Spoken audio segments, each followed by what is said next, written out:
Negara Arab memang gini ya, Bal? Jam 9 tapi terik banget. Wah. Iya.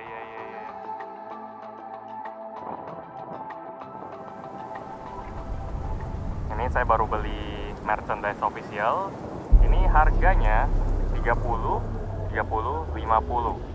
110 rial Qatar. Beberapa waktu ini, Qatar mendapatkan sorotan dunia karena terpilih sebagai tuan rumah Piala Dunia tahun 2022, yaitu sebagai host World Cup 2022. Qatar menjadi negara yang menggelontorkan dana paling besar sepanjang sejarah Piala Dunia, yakni senilai 200 miliar dolar Amerika Serikat atau setara dengan 3,13 kuadriliun rupiah. Qatar adalah negara dengan pendapatan ekonomi tinggi, ditopang oleh cadangan gas alam dan minyaknya yang terbesar ketiga di dunia. Negara ini masuk dalam negara berpendapatan per kapita tertinggi di dunia. Dataran Qatar hanya sebesar 11.571 km persegi dan lebih kecil dari negara bagian Connecticut di Amerika Serikat. Dataran Qatar terdiri dari gurun pasir. Tempat tertinggi di Qatar adalah di Jabal Dukhan. Area ini mengandung jumlah gas alam yang sangat besar.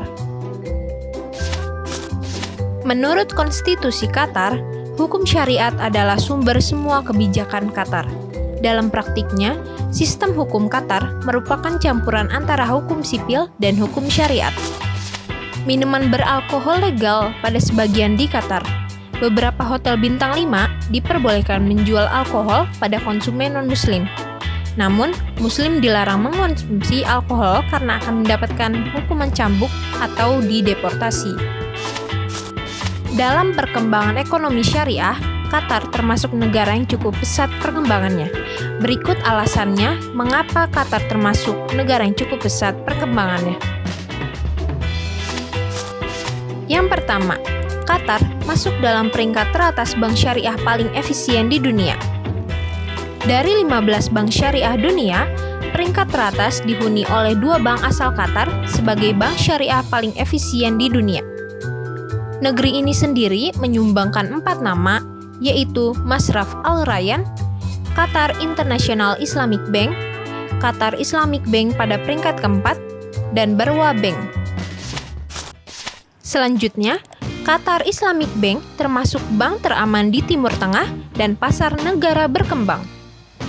Qatar Islamic Bank atau QIB telah diakui oleh Global Finance sebagai bank syariah teraman di Qatar dan salah satu bank teraman di Timur Tengah dan pasar negara berkembang.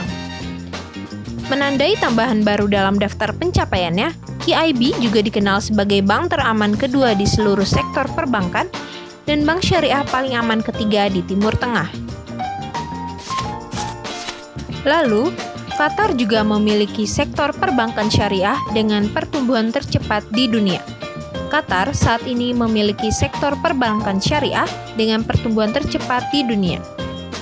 Qatar berkontribusi 25% pada keuangan syariah global. Pemerintah Qatar mengklaim pihaknya telah menjadi penyumbang terbesar ketiga pada pertumbuhan perbankan syariah dunia. Di Qatar, perbankan syariah telah menguasai 25% aset dan transaksi perbankan. Qatar memiliki ekosistem terbaik dunia pada bidang fintech. Qatar dipuji sebagai salah satu ekosistem terbaik di dunia pada bidang fintech Islam. Laporan Fintech Islam Global pada tahun 2021 menempatkan Qatar pada peringkat 10 dari 64 pasar fintech Islam pada tahun 2020. Dengan pasar lokal yang diperkirakan akan tumbuh dari nilai 849 juta dolar Amerika Serikat pada tahun 2020 menjadi 2,1 miliar dolar Amerika Serikat pada tahun 2025. Yang terakhir, keuangan syariah didukung penuh oleh pemerintah Qatar. Pendorong utama pertumbuhan pembiayaan domestik di Qatar adalah infrastruktur yang didanai pemerintah dan proyek-proyek investasi. Pemerintah menjamin bahwa setidaknya sebagian proyek besar tersebut disusun sesuai hukum syariah untuk memungkinkan bank syariah berpartisipasi. Demikian beberapa poin terkait perkembangan ekonomi syariah di negara Qatar. Harapannya, semoga keuangan syariah dapat lebih berkembang lagi, bukan hanya di negara Qatar saja, tapi juga menyebar ke seluruh dunia termasuk Indonesia.